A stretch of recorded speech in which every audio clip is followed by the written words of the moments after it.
are really sort of a visual masterpiece of art, really. You know, they include imagery and audio and music and are really sort of able to captivate people in ways that many other mediums are not, such as a PowerPoint presentation or a research paper. What's incredibly remarkable about what students are able to do today is that they really have the capability to shoot, edit, and share these stories all with the devices that are sitting in their pockets. And so to be able to capitalize on that was a very special part of this process. So the video that we worked on was a documentary for healthcare disparities in the region of South Central.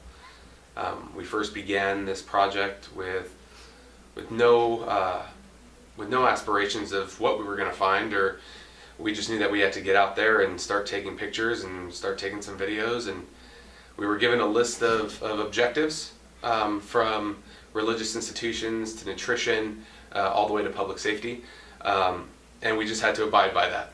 The rest we really just kind of caught on as we just began the project itself. While students were given these 13 different areas to go out and look for, nutrition, healthcare, safety, what was really interesting about what emerged through the process of them telling these stories was that they began to identify much broader themes of what was taking place in the community. Issues such as gentrification, change in demographics, really is what they began highlighting, and they began looking at these different 13 areas in the context of these themes. I think everyone has their own biases, obviously.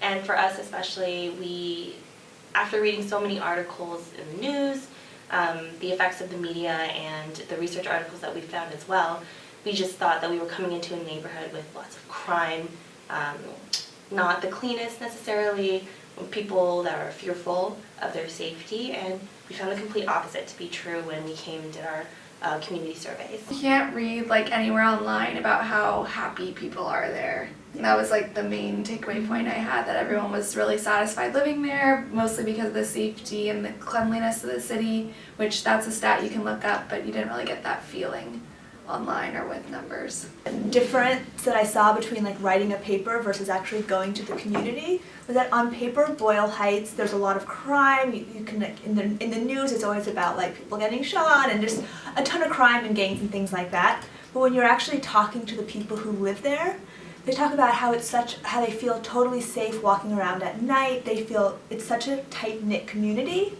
that they just they're totally fine in the neighborhood. Everyone sort of helps each other out when they need it, and it's a very different sense than what you see.